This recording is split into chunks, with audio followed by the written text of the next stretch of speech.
Kembali lagi bersama Loka Prima. Dalam kesempatan ini akan disampaikan skenario atau simulasi aplikasi ERP catering. Di ERP catering ini menghubungkan dari front end ke back end, mulai dari pemesanan online, kemudian masuk menjadi list quotation yang ada di back end. Setelah itu ada proses merging. Nah, mungkin proses ini masih custom, di defaultnya community tidak ada. Kemudian dilanjutkan dengan confirm order.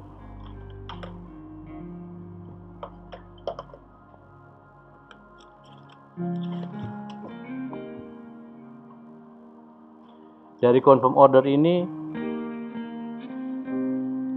akan dilanjutkan dengan picking, pre-production, kemudian menghasilkan dokumen RFQ atau request for quotation, dan yang di bagian atas atau delivery order atau shippingnya.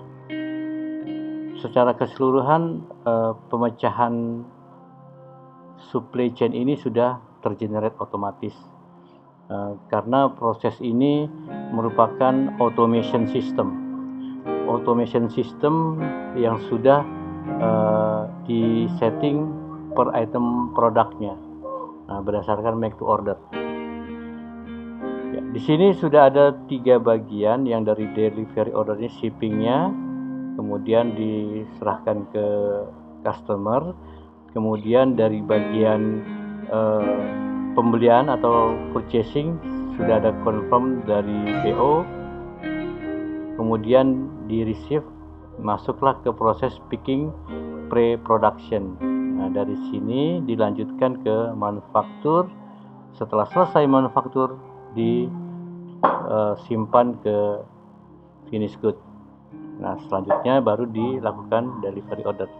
Ini adalah skenario yang nanti sama-sama kita lihat simulasinya. Ya, lanjut, saya mulai dari pesanan. Nah, di sini ada pesanan bahwa pegawai dengan nomor induk pegawai 001 memesan makanan hari ini. Bukan hari ini ya, anggap saja dia order untuk esok hari, untuk makan siang di esok hari. Nah, ini bisa dipilih menunya, kemudian di add to chart. Selanjutnya akan terlihat di sini nilainya. Sebenarnya ini order ini tidak perlu tahu harganya, karena ini belum di custom. Anggap saja ini nanti akan kita hide semua harga. Yang pasti dari user bisa booking secara online. Proses checkout dilanjutkan dengan button pay now. Nah, ini prosesnya e-commerce pure. Ya, selanjutnya akan kita lihat di back end apa yang terjadi di back end. Nah, di back end akan terlihat seperti ini. Di sales saya buka dahulu. Di sini ada yang baru ya, quotation to send 08. Saya cek di sini order SO 0008. Ya, jadi ini sudah end to end ya, dari front ke back end. Selanjutnya dilakukan proses konfirmasi. Nah, jadi pada saat konfirmasi ini akan menghasilkan dokumen yang diantaranya sudah terjadi rencana pengiriman dan rencana manufacturing. Nah, ini rencana pengiriman dan rencana manufacturing. Ya, sebelum jauh ke manufaktur, karena bahan-bahannya harus dipesan terlebih dahulu, maka kita harus melihat dari purchase. Nah, di purchase seperti ini. Ya, di sini sudah ada bahan-bahannya yang akan dikirim. Nah, jadi semua SO yang masuk itu akan dikumpulkan jadi satu. Di sini terdiri dari beberapa source dokumennya dari manufacturing order yang sudah memesan. Jadi dari MO di generate berdasarkan SO. Nah, karena di MO ini stoknya tidak ada, otomatis dia akan meminta untuk procurement membelinya. Ya, sebelum dibeli diperiksa dahulu oleh bagian procurement, diedit. Nah, karena di dalam pembelian ini kan ada batas maksimum atau minimum ya, minimum pembelian. Seperti minyak sayur bisa diganti dengan 1 liter. Kemudian ada garam, misalnya 0,5. Di sini ada sayuran mentimun, mungkin kita bisa 1,5. Nah, jadi enggak seperti yang ada di sini, bisa kita pesan sesuai dengan kebutuhan. Ini saya edit biar dia bulat. Ini juga saya naikkan 1,5. Ya, ini ayam fresh kita harus lebih naikin lagi ya, 3,5 kilo. Nah, ini juga 2,5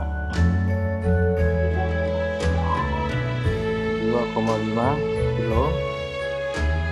Ini 1,5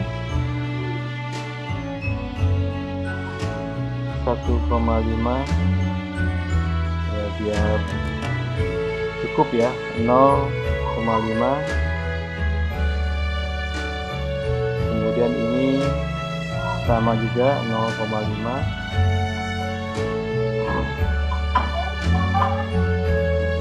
1,5. Nah, ini karena ada tambahan 101 unit, tidak apa-apa, ini karena satuannya unit. Ya, saya simpan. Disimpan kemudian dikonfirm sehingga menimbulkan purchase receipt seperti yang ada di media skenario ini. Confirm order, review, confirm PO adalah purchase receipt. Nah, di sini ada purchase receipt. Kita harus validate purchase receipt ini, di apply penerimaannya.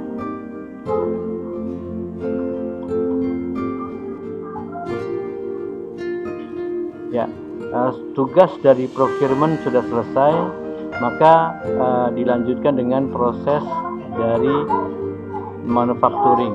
Ya, sebelum ke manufacturing kita lihat dahulu di inventory dashboard. Di sini ada delivery order, 2 waiting. Kemudian di sini ada picking komponen. Nah, ini picking komponen ini apa saja yang harus diambil ya, komponen-komponennya. Coba saya select. Nah, ini semua sudah sesuai dengan kebutuhan dari MO. Action bisa saya langsung validate semuanya. Di apply. Tersisa ada 2 yang back order. Ini terkait untuk pengambilan dari produksi yang kedua. Jadi ada 2 proses, adalah pertama proses untuk memasak dari bahan mentah menjadi satuan unit, kemudian dari satuan unit baru di store ke masing-masing tempat makannya. Ini saya create back order saja biar diterima semua dan meninggalkan 2 saja di sini. Kita lihat di picking komponennya ada 2 yang waiting. Saya lanjutkan ke manufacturing proses. Di sini juga ada yang masih dua yang waiting, ya, dua yang waiting.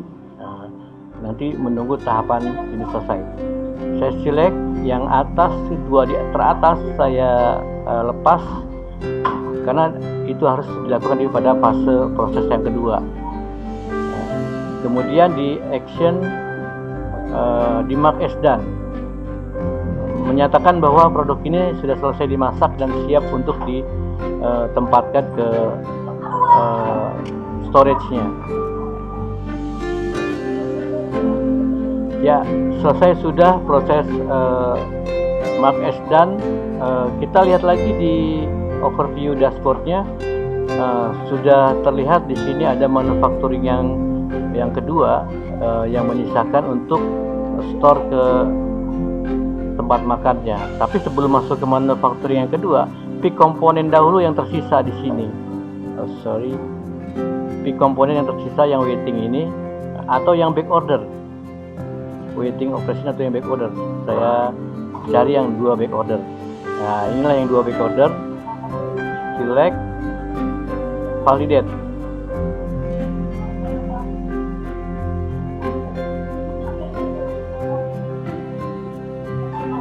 Oke.